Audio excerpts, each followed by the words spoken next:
ശ്രീമന്നാരായണീയം ദശകം 11 ഹിരണ്യാക്ഷന്റെയും ഹിരണ്യകശിപുവിന്റെയും ഉത്പത്തി. ശ്ലോകം 9. ഗജാനന പത്മാർക്കം ഗജാനനമഹർനിശം അനേകദം തം ഭക്താനാം ഏകദന്തമുപാസ്മഹേ. സരസ്വതി നമസ്തുഭ്യം വരദേ ജ്ഞാനരൂപിണി വിദ്യാരംഭം കരിഷ്യാമി സിദ്ധിർഭവതു മേ സദാ.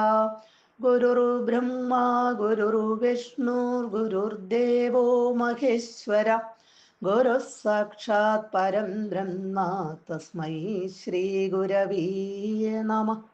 ഓം നമോ ഭഗവതേ വാസുദേവായ. തയോർഹിരണ്യാക്ഷമഹാസുരേന്ദ്രോ രണായ ധാവന്നനവാപ്തവൈരീ ഭവത്പ്രിയം ശ്മാം സലിലേ നിമജ്യ ചചാര ഗർവാദ് വിനദൻ ഗദാവാൻ.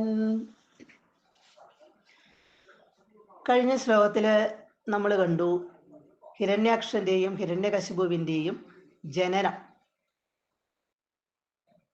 രണ്ടുപേരും പൂർവജന്മത്തിൽ ഭഗവാനെ കാണാൻ ചെന്ന സനകാദി മുനിമാരെ വൈകുണ്ഠത്തിൽ തടയുകയാണ് ചെയ്തത്.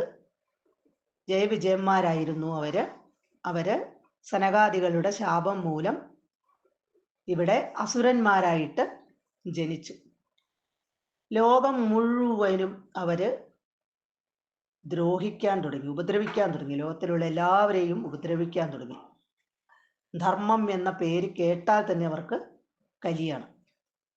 ഇനി ഇതിൽ ഹിരണ്യാക്ഷനെ കുറിച്ച് പറയാണ്. ഹിരണ്യാക്ഷൻ യുദ്ധത്തിന് ഒരു എതിരാളിയെ കിട്ടാൻ വേണ്ടിയിട്ട് ഇങ്ങനെ പാഞ്ഞു നടക്കുകയാണ്.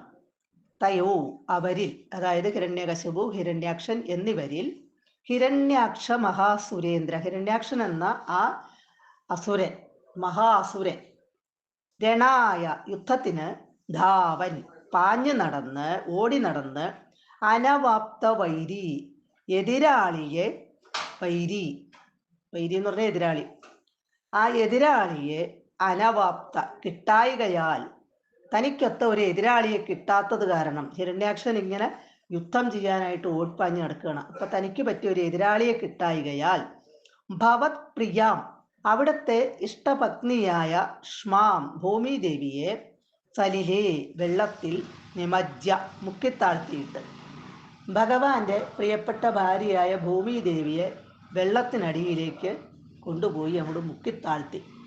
അപ്പോൾ തീർച്ചയായിട്ടും ഭഗവാൻ വരും, അന്വേഷിച്ചു വരും, യുദ്ധത്തിനായിട്ട് വരും. എന്നിട്ട് ഗർവാത് അഹങ്കരിച്ച്, വിനദൻ അട്ടഹസിച്ചുകൊണ്ട്, ഗദാവാൻ ഗദയുമായി, ചചാര സഞ്ചരിച്ചു. ഭഗവാന്റെ പ്രിയ പത്നിയെ കൊണ്ടുപോയി വെള്ളത്തിനടിയിലേക്ക് താഴ്ത്തി വെച്ചു കഴിഞ്ഞപ്പോൾ ഹിരണ്യാക്ഷൻ വിചാരിച്ചു ഭഗവാനിപ്പ പാഞ്ഞു വരും യുദ്ധത്തിന്, അപ്പൊ ഭഗവാനുമായിട്ട് യുദ്ധം ചെയ്യാം എന്ന് വിചാരിച്ചു. അഹങ്കരിച്ച് അട്ടഹസിച്ചുകൊണ്ട് ഗദയുമായിട്ട് ഇങ്ങനെ അങ്ങോട്ടും ഇങ്ങോട്ടും നടക്കാൻ തുടങ്ങി. കാരണം സ്ത്രീകളെ ദ്രോഹിച്ചാല് അവരുടെ ഭർത്താക്കന്മാര് കോപിച്ച് യുദ്ധത്തിന് ചെല്ലും എന്ന് ഹിരണ്യാക്ഷൻ ധരിച്ചിട്ടുണ്ട്. അപ്പൊ അതുകൊണ്ടാണ് ഭഗവാന്റെ പത്നിയെയും ദ്രോഹിക്കാൻ തുടങ്ങിയത്. സർവത്ര ഗോവിന്ദ നാമ സങ്കീർത്തനം, ഗോവിന്ദ ഗോവിന്ദ.